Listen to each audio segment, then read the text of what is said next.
नमस्कार, नमो बुद्धाय, जय भीम, जय जोहार। साथियों, जागो पंच में आप सभी का बहुत बहुत स्वागत।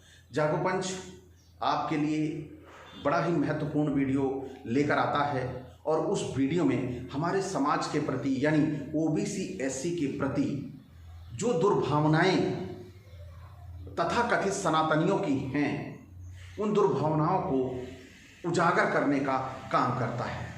तो साथियों, आज आपके लिए बड़ा ही महत्वपूर्ण वीडियो हम लेकर आए हैं, जिसमें आप देखेंगे कि शूद्रों को यानी ओबीसी एससी एसटी के द्वारा किए गए अपराध की सजा मनुस्मृति या ब्राह्मणी संस्कृति या सनातनी तथाकथित सनातनी संस्कृति में किस प्रकार उन्हें दंडित करने का प्राविधान था। और दूसरी तरफ आप सभी ने देखा, इससे पहले हमारा वीडियो आया था मनु का दोगलापन। मनु के दोगलापन में आपने देखा था कि ब्राह्मण कितना भी कुकर्मी क्यों ना हो, कितना बड़ा हत्यारा क्यों ना हो, उसे सजा देने का प्रावधान ना के बराबर था। यानी आखिरी सजा उसकी थी कि उसका सिर मुड़वाकर और बिना उसकी छत किए शहर से बाहर यानी देश से निकाल देना। तो साथियों, यह कोई सजा नहीं होती है किसी व्यक्ति के अपराध की। तो आइए चलते हैं, आज देखते हैं कि शूद्रों द्वारा यानी ओबीसी एससी के द्वारा किए गए अपराधों के विषय में उन शूद्रों को क्या सजा मिलती है। जब तक हमें इसकी जानकारी नहीं होगी, तब तक हम सनातन में अपना तन सनाए रखेंगे। यानी अपना जो तन है वो जो सना हुआ है किससे, ब्राह्मणीवादी संस्कृति से, उसे हम मुक्त नहीं हो पाएंगे, उससे हमारा समाज मुक्त नहीं हो पाएगा। तो आज हम जो वीडियो लाए हैं वह है शूद्रों को दंड विधान, यानी मनुस्मृति के अनुसार शूद्रों को क्या दंड विधान होना चाहिए, शूद्रों को क्या दंड मिलना चाहिए, सनातन संस्कृति के अनुसार शूद्रों को क्या दंड मिलना चाहिए, वह इसमें पूरी तरह से स्पष्ट है। आइए चलते हैं पुस्तक, वही आपके सामने, सत्य की खोज। मैं पढ़ के इसलिए बता दे रहा हूं क्योंकि उल्टा दिखने पे शायद है थोड़ा पढ़ने में ना आए। इसके लेखक जो हैं उनका भी नाम बता दे रहा हूं, जैसे कोई साथी अगर लेना चाहें तो वह ले सकते हैं। लेखक हैं इसके आर.के. पाल जी, और ये पुस्तक आपको लुधियाना से मिल सकती है, कपूरथला से मिल सकती है। मैं इनका नंबर डिस्प्ले कर दूंगा आप इनका डिस्क्रिप्शन में, और आप ये पुस्तक मंगा के खुद भी पढ़ सकेंगे कि कैसे शूद्रों का क्या विधान था। ब्राह्मण, इन्होंने पूरी जो मनुस्मृति है या जो भी ग्रंथ है वहां से खोज कर इन्होंने यहां पर डालने का काम किया कि हमारे लोगों को थोड़ा आसानी और सुविधा हो कि संस्कृत जैसी क्लिष्ट भाषा से मुक्ति मिल जाए। और इन्होंने हिंदी में पूरा ये लिखने का काम किया है, क्योंकि जब तक हमारी समझ में आएगा नहीं तब तक हम जानेंगे नहीं कि वास्तव में ये वेदों में मनुस्मृतियों में लिखा क्या है। तो आइए चलते हैं, हम देखते हैं पुरानी स्मृतियों तथा पुराणों व धर्मों की अन्य पुस्तकों ने शूद्रों के लिए पृथक पृथक दंड की व्यवस्थाएं की हैं, जो निम्न प्रकार से दर्शाई गई हैं। बिल्ली, नेवला, चिड़िया, मेढक, कुत्ता, गधा, उल्लू, कौवा मार डालने पर जितना पाप होता है उतना ही शूद्र को मार डालने पर पाप होता है। यानी एक कौवे के बराबर, एक सूअर के बराबर, एक कुत्ते के बराबर, एक मेढक के बराबर, मेढक को मार देने पे जो पाप होता है वही पाप शूद्र को मार देने पे। यानी हमारी हैसियत, शूद्रों की हैसियत जानवर के बराबर है। ये कौन कह रहा है? मनुस्मृति 11:131।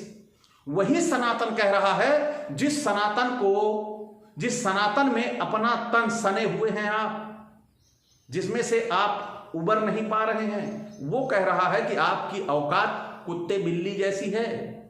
आइए आगे चलते हैं। शूद्र यदि जब तप होम आदि शुभ कर्म करे तो राजा उस राज्य नाशक शूद्र को कठोर दंड दे। अग्निस्मृति 191 कह रही है। यानी जो भी शूद्र जब तप करे, यानी आज जो ओबीसी एससी मंदिरों में घंटा बजा रहे हैं, ये जो घंटा बजा रहे हैं सभी लोग, इनको बहुत बड़ी सजा देने का प्राविधान है। लेकिन आज हमारे इस लोकतंत्र और भारतीय संविधान होने की वजह से इनको छूट मिल गई है, तो ये अपने आप को ब्राह्मणों से बड़ा सनातनी समझने में बैठे हुए हैं। ये भूल गए हैं कि इनके लिए ऐसी सजाएं लिखी गई हैं, जिस दिन ब्राह्मणी राज आया सबसे पहले ये कुत्ते बिल्ली की तरह काटे जाएंगे, कुत्ते बिल्ली की तरह मारे जाएंगे, क्योंकि जब उनका राज आ जाएगा तो उनको सजा देने वाला कोई कानून नहीं रहेगा। आपको मैं स्पष्ट कर चुका हूं पहले और ये बता भी रहा हूं। तो इसलिए इस वीडियो को बनाने का मकसद है कि आप सावधान हो। आप ये ना सोचो कि आप मंदिर में घंटा बजा रहे हो तो आप बच जाओगे। इसका बड़ा उदाहरण मैं आपको दे दूं। आज अखिलेश यादव सबसे बड़का घंटा बजा रहे हैं, परशुराम की मूर्ति तक बनवाने का वादा कर लिया। क्या उन्हें वो सम्मान ब्राह्मणों ने दिया? आज भी देख लीजिए उनके ट्विटर को खोल के, ब्राह्मण टोटी चोर लिखते हैं उनको। तो ये ओबीसी एससी यदि इनकी बात नहीं मानेगा, इनके कहे में नहीं चलेगा, तो ये उनका एकजुटता से विरोध करते हैं। और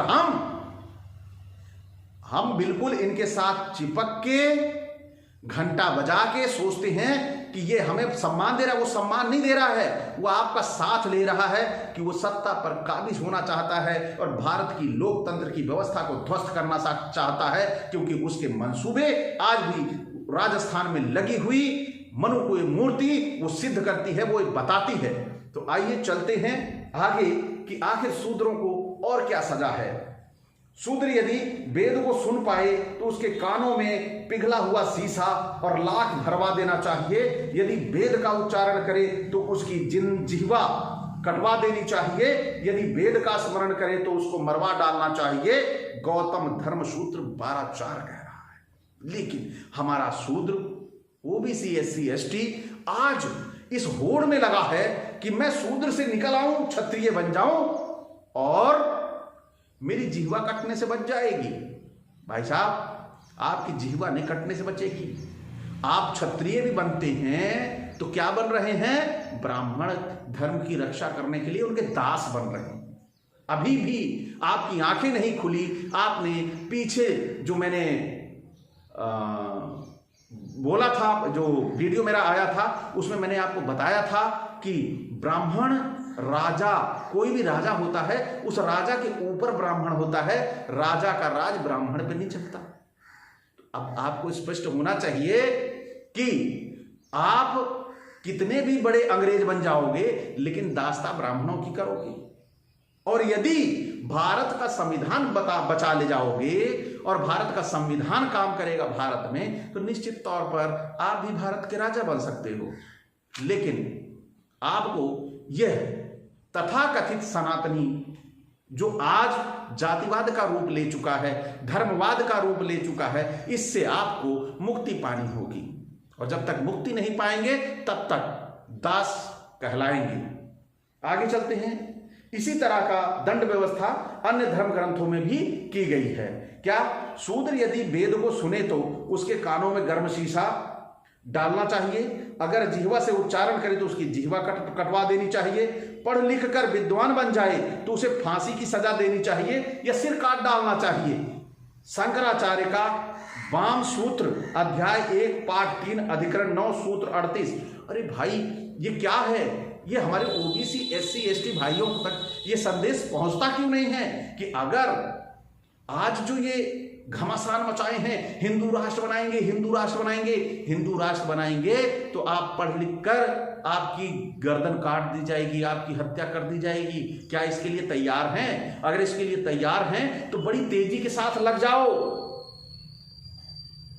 क्योंकि तुम्हारी पीढ़ियों का जीने का अधिकार नहीं है, ना तुम्हारा जीने का अधिकार है।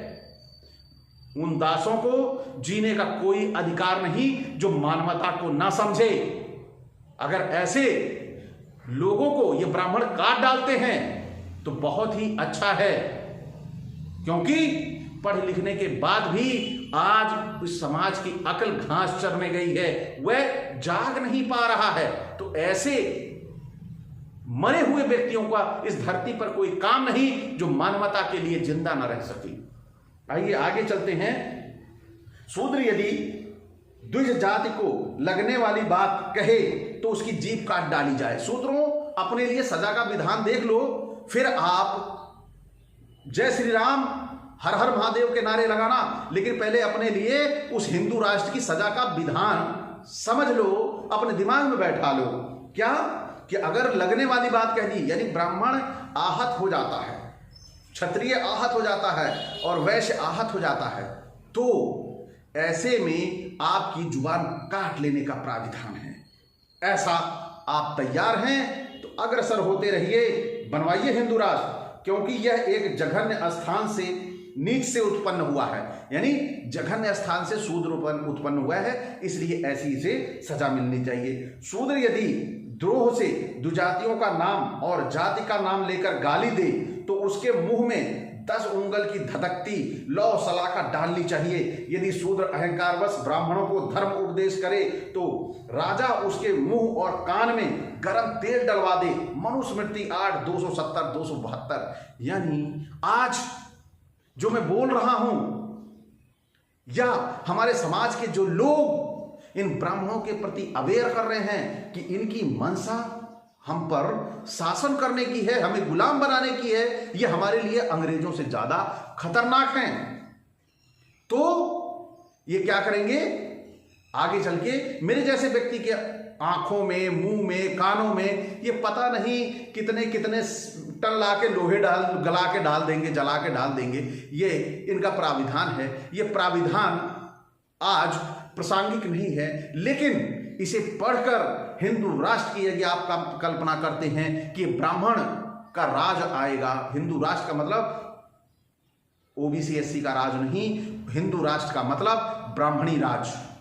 जिसे ये भ्रम हो, वह भ्रम जितनी जल्दी हटा लेगा अच्छा है, अन्यथा वह जो वीडियो में मैंने अभी बोला है शूद्रों के लिए क्या सजाएं थी, ये सजाएं उसी के लिए तैयार हो जाएंगी।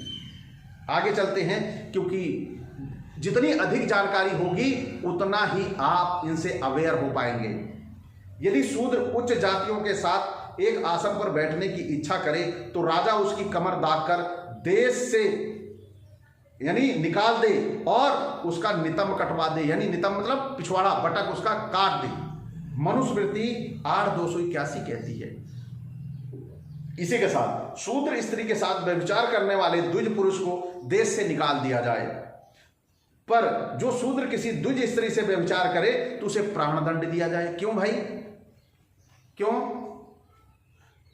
जब ब्राह्मण अपराध करे इस तरह का तो उसको क्या किया जाए, देश से निकाल दिया जाए, और जब शूद्र करे तो उसको जान से मार दिया जाए। क्यों भाई, ये दोगलापन क्यों? सजा तो एक जैसी होनी चाहिए, लेकिन हिंदू राष्ट्र में दोगलापन बरकरार है। इसीलिए मैं अवेयर करने आपको के लिए ये वीडियो बनाता हूं कि आप अवेयर हो जाइए, लोकतंत्र का राज लाइए, संविधान का राज लाइए, जहां पर हम सभी सकुशल रूप से एक दूसरे के समानता की भावना से रहें, जहां ब्राह्मण भी ओबीसी एससी एसटी का सम्मान करे और ओबीसी एससी एसटी भी ब्राह्मण का सम्मान करे। तो हमें ऐसा राज नहीं चाहिए जहां पर एक दूसरे को जाति के रूप से नीच समझा जाए, जाति के रूप से हेय समझा जाए। ऐसा साम्राज्य, ऐसा राज्य हमें नहीं चाहिए। आगे चलते हैं, आर्थिक शोषण। कैसे शूद्रों का आर्थिक शोषण किया, 2-4 बिंदु ये भी डाल देता हूं, क्योंकि तभी समझ में आएगा कि हिंदू यानी ब्राह्मणी राष्ट्र कितना खतरनाक है ओबीसी एससी एसटी के लिए। देखिए, कहा गया है भेदभावपूर्ण जाति तथा वर्ण व्यवस्था का परिणाम यह है कि शूद्र वर्ग निर्धन अशिक्षित बनकर पशुवत जीवन जीता रहा। आए यहां उसके लिए आर्थिक शोषण पर प्रकाश डालते हैं। कैसे आर्थिक शोषण किया गया? आर्थिक शोषण ब्राह्मणों ने किया, और ऐसे ही आर्थिक शोषण का जो खाका है वो हिंदू राष्ट्र में तैयार किया जाएगा।